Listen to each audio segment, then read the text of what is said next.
First of all, I'm glad I did not scare you all away. Last week, I began a series of sermons on the subject of trauma stewardship, and I shared with you some very sobering facts on the prevalence of traumatic experience in our society. And I realized that that was a pretty heavy thing to hear. It may have seemed rather grievous. And what's worse is that I didn't really provide any path of resolution or a plan of action in light of all that kind of bad stuff. As I explained to somebody, sometimes a sermon is Empire Strikes Back, and you have to wait for the next to get the up song.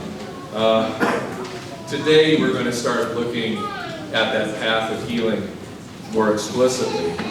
But just as healing trauma takes time and focus, this is going to be a process that can't be wrapped up neatly in one little message, in one Sunday homily. St. Paul had this problem with the Corinthians.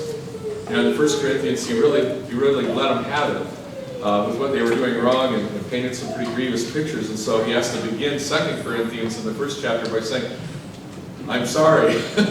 I'm sorry I wrote to you and brought you grief. He says, I determined this within myself, that I would not come again to you in sorrow. For if I make you sorrowful, then who is he who makes me glad but the one who is made sorrowful by me? What benefit is me coming to those who make me happy if I'm bringing them sadness? So for out of much affliction and anguish of heart I wrote to you with many tears, not that you should be grieved, but that you should know the love which I have so abundantly for you. So please accept this series of sermons, the anguish that I have in even sharing this frightening subject, as an act of love, offering for your sake and for those that you love.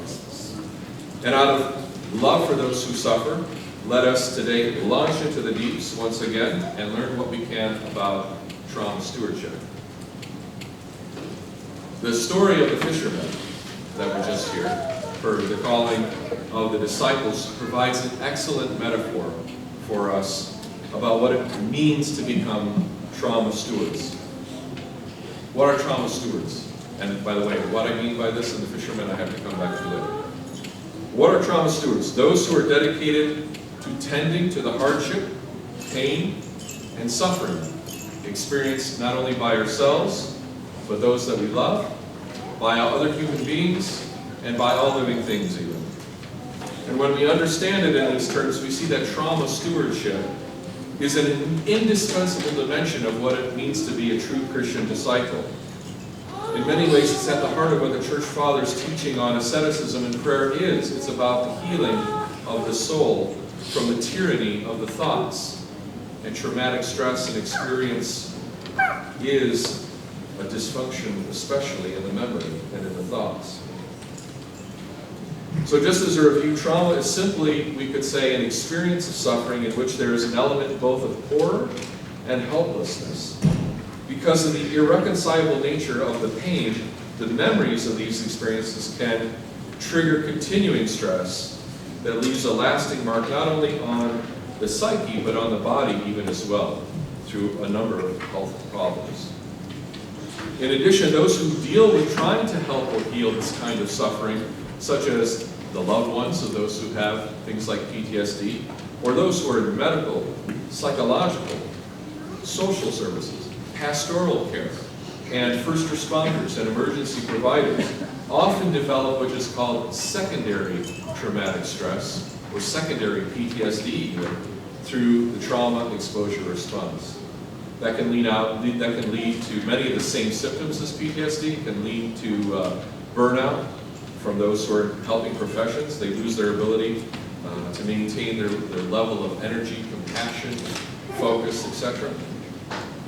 Both of these types of stress have neurological components which also help us to understand why we simply can't think ourselves out of the stress by positive thinking or affirmations or even simple prayer. And so I'm going to get a little sciencey on you today. I hope that you're okay with that. I was inspired by Thursday night's talk with Deacon Sordi Mihalake on neuroscience and prayer, so I'm going to get a little sciencey. Now, some of you may know that the ancient philosophers were pretty smart guys. Say yes. Yes. They paid a lot of attention to how the human mind works. Plato and those who followed him, in particular, described the human psyche, or soul, as a threefold organ, if you will. There is three parts to the soul. The first is what was called, and this is going to be a 5-cent word, the appetitive, meaning it has to do with your appetites, with your desires, with those bodily functions. The second is the insensitive, which has to do with strong emotions, often anger, but really any strong feeling or emotional experience. And the third was the rational, or simply the intelligence, the part that thinks through things. This is also well reflected in the biblical understanding of the human mind. You see it in the kind of the language of St. Paul in particular. And so the church fathers adopted this model of the human soul or mind as the best psychology of their day as they tried to deal with the sickness of the passions, the pathologies of the soul. They recognized that disorder in one area of the soul could create disorder throughout the entire system. And that having them in the right balance, in the right order, was essential to spiritual, mental, and physical health. So I bring this little history up so I can prelude the science by saying neurobiology has basically confirmed this insight.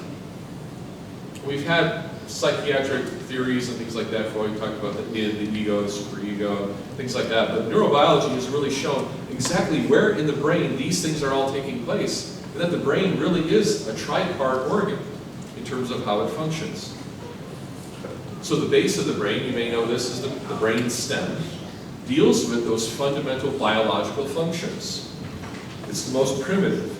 It deals with things like hunger, appetite, satiation, and other bodily functions. It's sometimes called the reptilian brain because it's so primitive.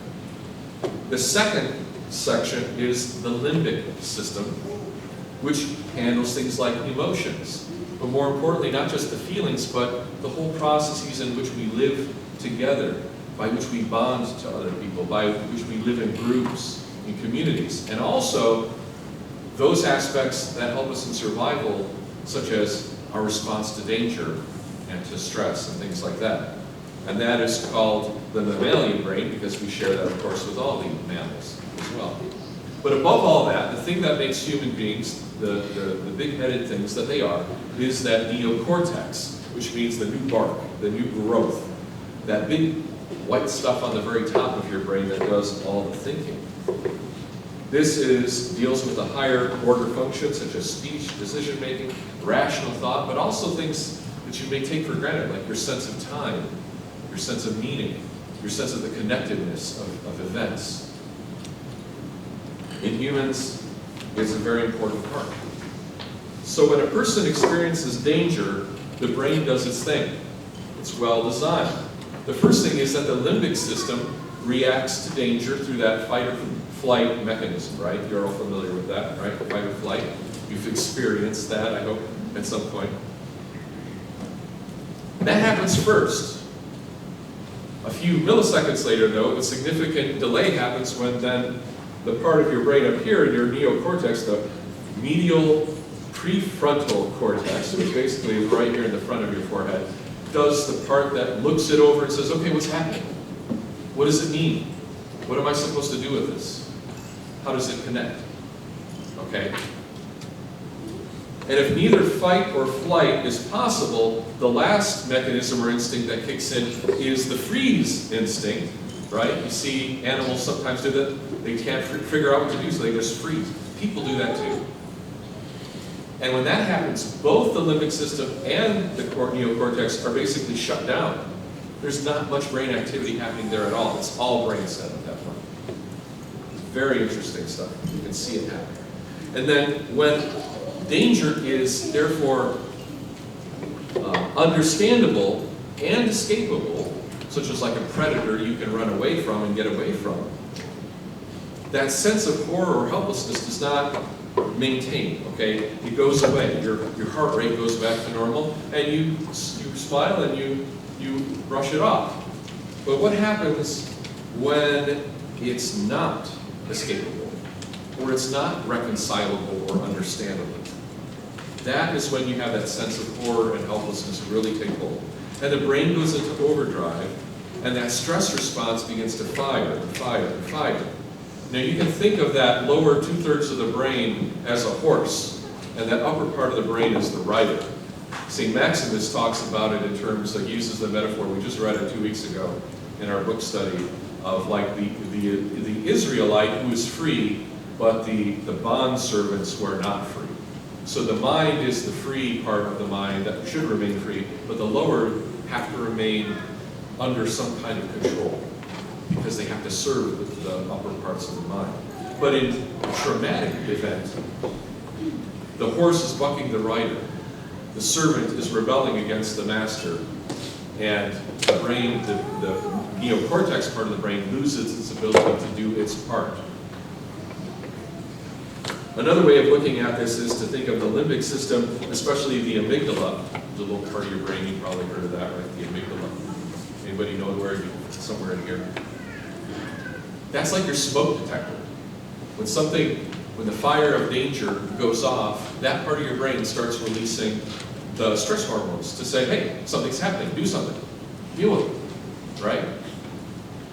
And that prefrontal cortex is like the watchtower who says, okay, we received the signal, what does it all mean? Let's look at the cameras, go over the evidence, figure it out, right? But what's happening when somebody's having extreme stress or traumatic stress, and then later post-traumatic stress, the smoke detector starts to go off. It doesn't shut off. It's still ringing. And the watchtower's had a power outage, and nobody's at controls. And that's why people often say they feel like they're losing their mind, because they literally are. That part of their brain is lost somewhere. It's not functioning. It's not being fired. This is, by the way, why talk-only therapies cannot by themselves solve things like traumatic stress. You can talk about it all you want, but the reality is this experience is a pre-verbal experience. It's happening in your brain before you can even conceive of the words to explain it or describe it.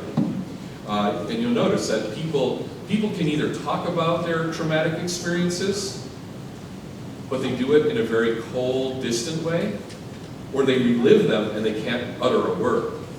They don't have the ability to reconcile both together until much later in the healing process, because the feeling is too intense and those stress responses are hitting too hard. I knew a guy, spent a weekend camping with a guy in high school. I was a junior, he was a senior. And even though he was still in high school, he was a little bit older and he was serving in the National Guard. And some of you may remember in 1987, there was the worst ever plane crash in US history at that point, which took place in Detroit, not long after takeoff from Metro Airport.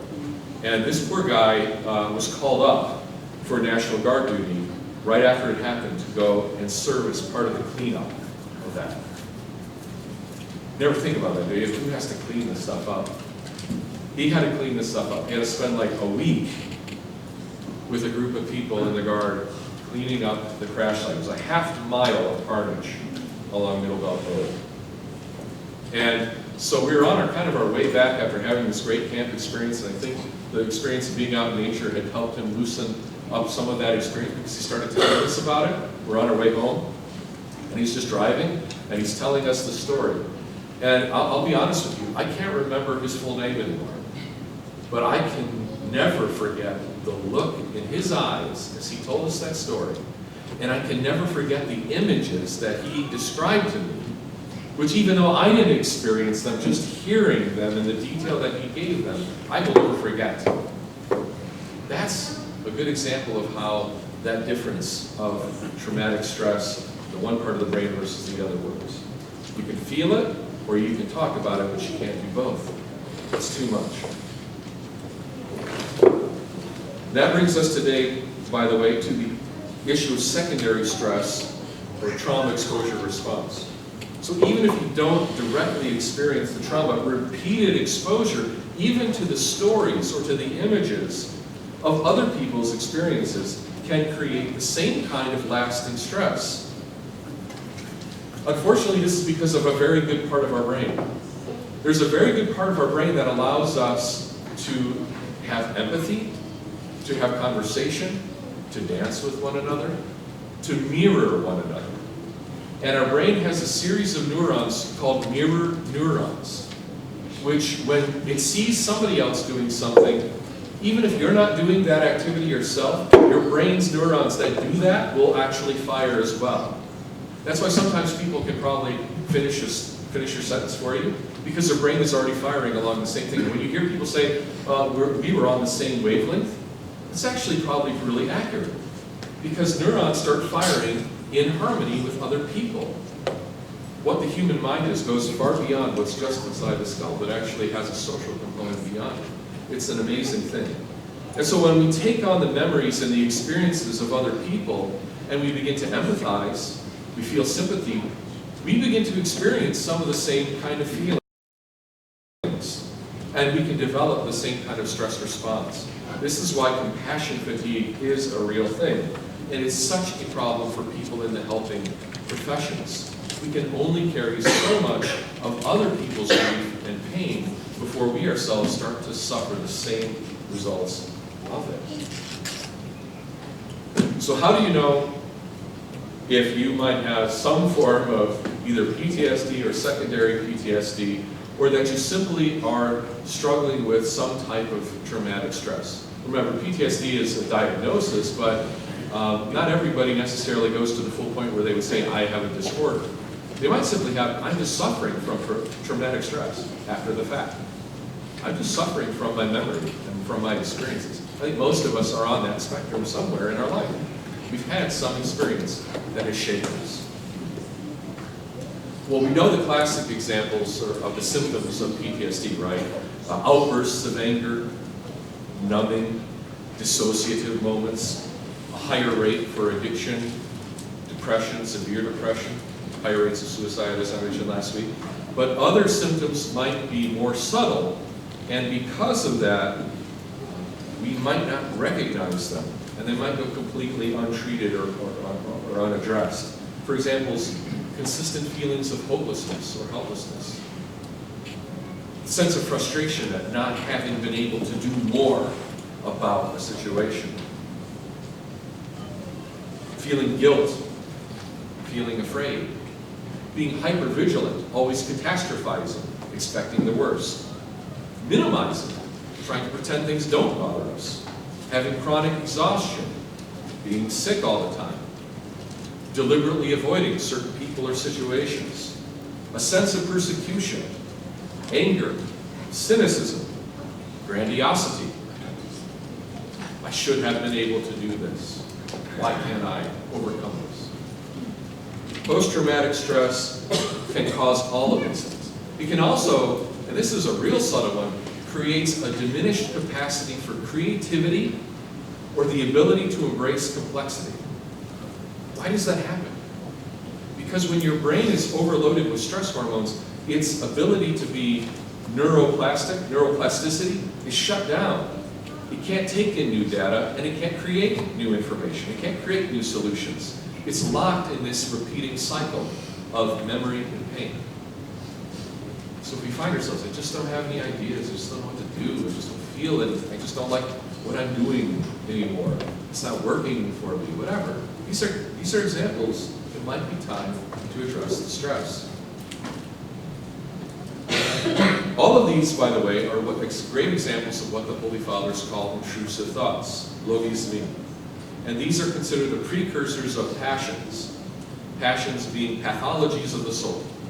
Full-blown, compulsive, or inescapable patterns of negative thinking which bring us sickness, spiritually, mentally, and physically. We become captive to some form of negativity, and then potentially, as a result, a vice. So like the nets of the already exhausted fishermen that day, here we go back to the fishermen, the mind cannot contain all the weight of its experiences. It cannot pull up from the depth of its sufferings, and it feels like it's breaking apart. And each of us Even if we are not called to be disciples or fishers of men, as it were, we are called to be fishers of our own humanity out of the darkness of stress, of sin, of pain, of the passions, of the sufferings of this fallen world. And when we are faced with that possibility, we might say, "Depart from me, O Lord, I am a sinful man." Meaning, I can't handle this. How many of us have taken the train to Nopetown, right? Nope, nope, nope, nope. Not going to deal with that. But we are called to be fishers of our own humanity out of the darkness of that confusion and despair. So Jesus says, "Do not be afraid. From now on, you will be fishers of men. You will do greater things than this. You will know the truth, and the truth will set you free." So this brings us at last to our course of action. As I said, this would be a process that takes time. But thankfully, there is a roadmap for us. Others who have gone before us, like the saints, have something to say. They have charted a course through the healing of the soul. But likewise, also those who have studied trauma and the brain have a great deal to share with us as well, that complement beautifully the teachings of the Holy Fathers. So over the next few weeks, I want to share with you 5 points of trauma stewardship. We won't take all 5 today, obviously, and we won't take all 5 even next week, but over the course of at least a couple of weeks. If you like to think of it, you may think of it with a mnemonic device of the sign of the cross. The forehead, the solar plexus, the right shoulder, the left shoulder, and then back to the heart. These 5 points bodily reflect actually some of the meaning of what these 5 points of stewardship are, and will help you remember that as you become a trauma steward in your own life. Taking up your cross and following Christ is what we're all about. And even though it sounds terrifying sometimes, I assure you it is a much lighter burden than letting your cross bear you. Better to pick it up and follow Christ than let it grow heavier and heavier, day by day, month by month, until it is no longer bearable. Our goal, therefore, will be to become healthier, more joyous, Christ-like human beings. That's what a Christian is supposed to be. Modern help givers, psychologists, might call this stress-resistant people. What are the characteristics of a stress-resistant person? They're much closer to what we would consider a spiritually healthy person, simply put. 1, I have a sense of personal agency. I feel able to affect change. I am able to repent and see the changing of my mind and my thoughts and be transformed. 2, I pursue personally meaningful tasks, such as finding your calling, becoming fishers of men, or finding whatever it is that God has called you to do with your life. 3, I make healthy lifestyle choices, which the church language is called living a life of virtue, bodily asceticism, things like that. And 4, I have social support, meaning I am in communion and I have community. I have support, I'm not alone. Each one of these aspects is part of the goal of what we should try to attain as Christians. And we're going to go through that 5 points of trauma stewardship to show how that, as a form of discipleship, will get us to that point where we can not only be that in our own life, but actually help others to achieve it as well. May God grant us all such an exceptional resume along with his holy disciples and apostles. Christ is among us. God bless you.